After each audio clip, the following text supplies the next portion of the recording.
Hello everyone, আসসালামু আলাইকুম। সবাই কেমন আছেন? আশা করি আল্লাহর রহমতে সবাই অনেক ভালো আছেন। আল্লাহর রহমতে আমরা সবাই অনেক ভালো আছি। নিয়ে আসছি আজকের মতো নতুন আর একটি ব্লগ ভিডিও।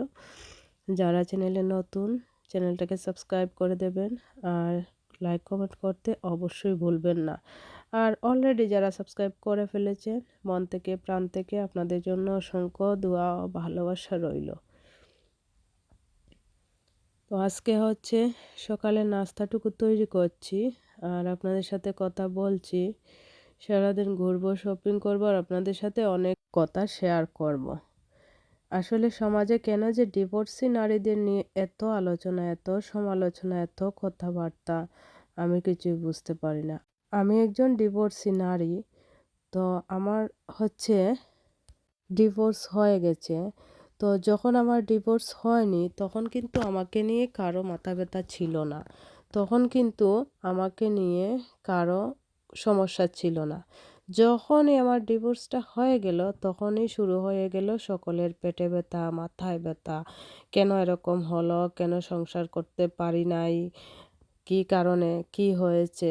মানে এতটুকু এক্কেবারে ছোট্ট থেকে বড় করা হয়ে গেছে ঘটনাটাকে।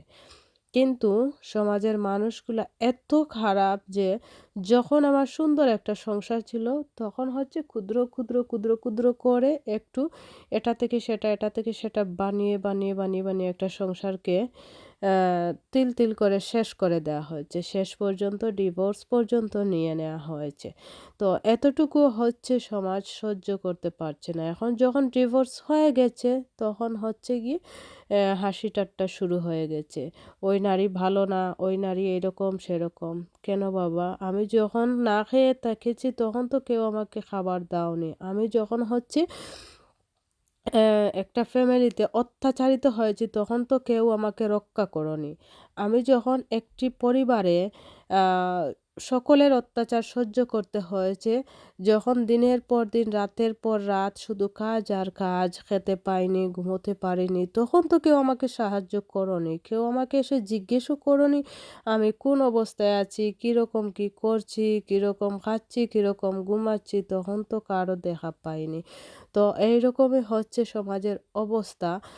যখন তোমার বিপদ থাকবে তখন তোমাকে কেউ সাহায্য করতে আসবে না, তোমার বিপদ কেউ শুনতেও আসবে না।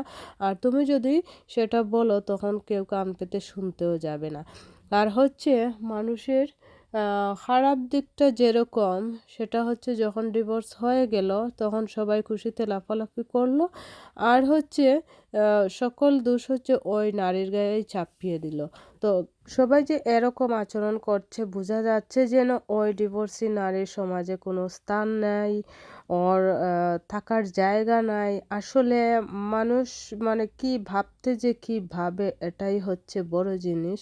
তো মানুষ ভাবতে পারে না যে এটাও একটা মানুষ, ডিভোর্স হয়েছে তো কি হয়েছে, এরও একটা জান আছে, প্রাণ আছে, ওরও বাঁচার অধিকার আছে পৃথিবীতে। তো সবাই মিলে যদি একটু হেল্প করে, একটু সাহায্য করে, তো হচ্ছে গিয়ে আমার মতো নারীরা যারা ডিভোর্সি আছে আমরা একটা সমাজে সুন্দর স্থান পেতাম। আমাদেরও একটু সম্মান থাকতো, আমরা সম্মানী হতে পারতাম। কিন্তু আমাদেরকে সম্মান না দিয়ে আমাদেরকে শুধু অপদস্থ করা হচ্ছে, অপমানিত করা হচ্ছে। আর হচ্ছে আমাদেরকে ওরা ভাবছে যে টেনে হেঁচড়ে নিচের দিকে ফেলে দেবে। এইরকমই অবস্থা। তো আল্লাহ তাআলা যদি হুকুম করে থাকেন ভালো কিছু যদি আমাদের মতো ডিভোর্সি নারীদের কপালে থেকে থাকে তো হচ্ছে গিয়ে আমরা খুবই ভালো একটা স্থানে থাকতে পারি। তো সেটাই হচ্ছে বড় কথা। তো আল্লাহ তাআলা যদি হুকুম করে থাকেন যে আমরা ভালো অবস্থায় থাকবো, তো সেখানে হচ্ছে শত্রুরা কিছুই করতে পারবে না। কারণ কপালে ভালো কিছু নির্ধারণ করা থাকলে কপালটাকে তো আর কেউ খেটে নিতে পারবে না। কারণ ভাগ্যে যা নির্ধারণ করা আছে তাই হবে। সেটাই কিন্তু বুঝতে হবে। সেটা হোক ভালো মানুষ আর হোক মন্দ মানুষ। তাকদীরের প্রতি বিশ্বাস রাখতে হবে সবাইকে। সমাজে ডিভোর্সি নারীদেরকে আসলে সবাই হচ্ছে মেনে নিতে পারে না।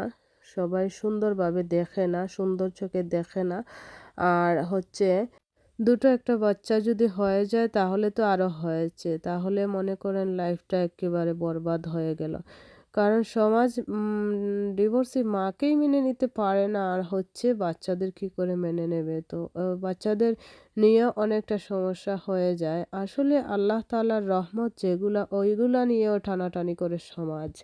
তো আ কি বলবো আর? আসলে যেমন নারীদের নিয়ে এত সমস্যা, তেমন ওই নারীর যা বাচ্চা আছে ওইগুলাকে নিয়েও সমস্যায় পড়ে যায় সমাজ।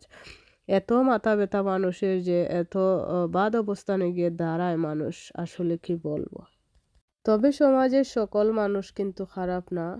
এর মধ্যে কিছু, কিছু ভালো মানুষও আছে যারা হচ্ছে সম্মান করে, শ্রদ্ধা করে, ডিভোর্সি মা হলে, ডিভোর্সি নারী হলে সম্মান করে, শ্রদ্ধা করে, এদেরকে এগিয়ে যেতে অনেকটা সাহায্য করে। তো আসলে সবাই সমান না। কারণ একেকজনের হচ্ছে অ্যা ফ্যামিলি একেক রকম। তো কিছু, কিছু খারাপ ফ্যামিলি যারা, তারাই হচ্ছে খারাপ চোখে দেখবে। আর কিছু, কিছু ভালো ফ্যামিলির যে সন্তান যারা, এরা হচ্ছে ভালো চোখেই দেখবে, সম্মানের চোখে দেখবে। এখানে হচ্ছে গরমের জন্য একটু জুতো কিনতে চলে আসছি। আর অনেক বড়, অনেক সুন্দর একটা শপিং সেন্টার। তো অনেকগুলা শপ আছে। আর হচ্ছে বিভিন্ন ধরনের শপ আছে, খাবারের শপ আছে। একটু যাবো, খাবো। তারপর হচ্ছে কিছু, কিছু শপে দেখেছি একটু শু, কিন্তু ভালো লাগেনি। তো দেখবো অন্য শপ থেকে নেয়া যায় কিনা। তো এর ভেতরে কিন্তু খাবারটা শেষ করে নেব। কিছু, কিছু শু, স্যান্ডেল, তারপরে ডিজাইনার জুতো যেগুলা আছে, আসলে অনেক সুন্দর, সুন্দর আছে। যেগুলা হচ্ছে কিছু কমফোর্টেবল, আর কিছু হচ্ছে কমফোর্টেবল না। তো একেকজনের তো চাহিদা একেক রকম। যার যেটা পছন্দ হয় নিতে পারে।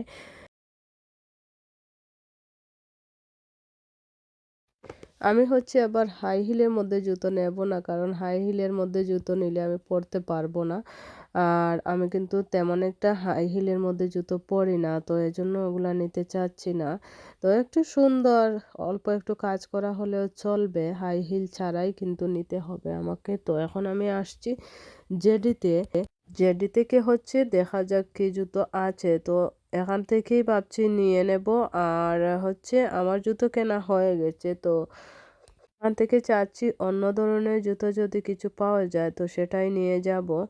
আর হাই হিল যে একেবারেই পরি না ঠিক তা না। যখন ভালো লাগে পরি, আর যখন ভালো লাগে না পরি না। সেটাই হচ্ছে ব্যাপার। আর হচ্ছে জেডিতে তো ওইরকম জুতো পাওয়া যাবে না। তো ভাবছি অ্যা নিজের ছেলের জন্য যদি একটা খেলার শু নিয়ে যাই সেটাই ভালো হবে।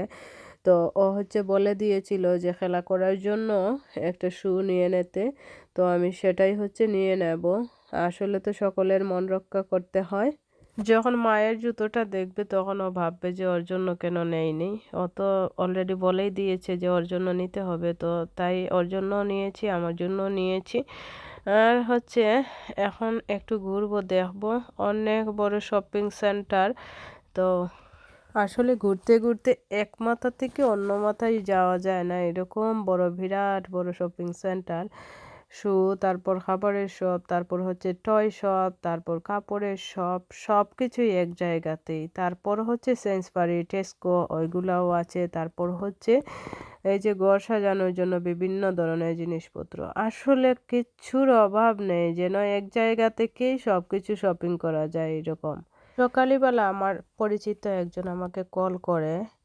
ওনার হচ্ছে ডিভোর্স হয়ে গেছে। তো উনি সব কান্নাকাটি করে বলছেন যে প্লিজ তোমার চ্যানেলে এইরকম একটা ভিডিও দাও, যাতে আমি যেরকম করে কষ্ট পেয়েছি, আমি যেরকম করে অত্যাচারিত হয়েছি, সমাজের আর কোনো নারী যেন কষ্ট না পায়, অত্যাচারিত না হয়। প্লিজ তুমি এইরকম করে একটা ভিডিও বানাও। তো আমি আর না করি নাই। আমারও মন ছিল যে আমি ঠিক আছে, আমি একটা ভিডিও বানিয়ে দেব। তো হচ্ছে ওনাকে হচ্ছে খুশি করার জন্য আমি ভিডিওটা তৈরি করেছি। তো প্লিজ কেউ মাইন্ড করবেন না। আর হচ্ছে এরকম কথাগুলা বলেছি শুধুমাত্র হচ্ছে মানুষকে খুশি করার জন্য না। আসলেই সমাজে ডিভোর্সি নারীদেরকে সম্মান করা উচিত। কারণ একটি সমাজে অনেক ধরনের সমস্যা থাকতে আসতেই পারে, অনেকেই অনেক রকম কথা বলতেই পারে। তো সমস্যাকে যদি আমরা বড় করে দেখি তাহলে সমাধান কিন্তু সহজেই হয় না। সমস্যাকে পেছনে ফেলে বাঁচতে হয় আর সমাধান সহজ করে খুঁজতে হয়। এটাই হচ্ছে বিষয়। তো সমাধান যদি সহজ করে খোঁজা হয় তাহলে হচ্ছে পৃথিবীতে বাঁচাটা অনেকটা সহজ হয়ে যায়। যেমন ডিভোর্সি মায়ের জন্য সহজ হয় তেমন ডিভোর্সি মায়ের সন্তানদের জন্য সহজ হয়। অনেক মায়েরা আছে যে সমাজের নানান অত্যাচারের কারণে হচ্ছে আত্মহত্যা করতেও বাধ্য হয়। তো এসব থেকে হচ্ছে মায়েদেরকে রক্ষা করতে হবে, ডিভোর্সি নারীদেরকে রক্ষা করতে হবে, বাচ্চাদেরকেও রক্ষা করতে হবে। তো এজন্য হচ্ছে আমাদের সবাইকে এগিয়ে আসতে হবে, সবাইকে হচ্ছে সহযোগিতা করতে হবে, এদের পাশে দাঁড়াতে হবে। আর এটা হচ্ছে বারবিকিউ করার জন্য নিয়ে আসছিলাম এক ধরনের চুলা যেটা, সেটাই B&Q থেকে নিয়ে আসছি। সেটা আপনাদের সাথে শেয়ার করা হয়নি। তো আমার ইচ্ছে ছিল আমি এটা নিয়ে একটা বড় ভিডিও করব, কিন্তু করা হয়নি। তো হচ্ছে চুলাটা রেডি করে নিয়েছি। খন্ড খন্ড টুকরা টুকরা আমি এখানে দেখাচ্ছি আপনাদেরকে। আর চুলাটা রেডি করা হয়ে গেছে, তো সেটা নিয়ে অন্য একদিন একটি ভিডিও করব। তো আজকের ভিডিওটা এই পর্যন্তই। সকলে ভালো থাকুন, সুস্থ থাকুন, চ্যানেলটাকে সাবস্ক্রাইব করে পাশে থাকবেন। আল্লাহ হাফেজ।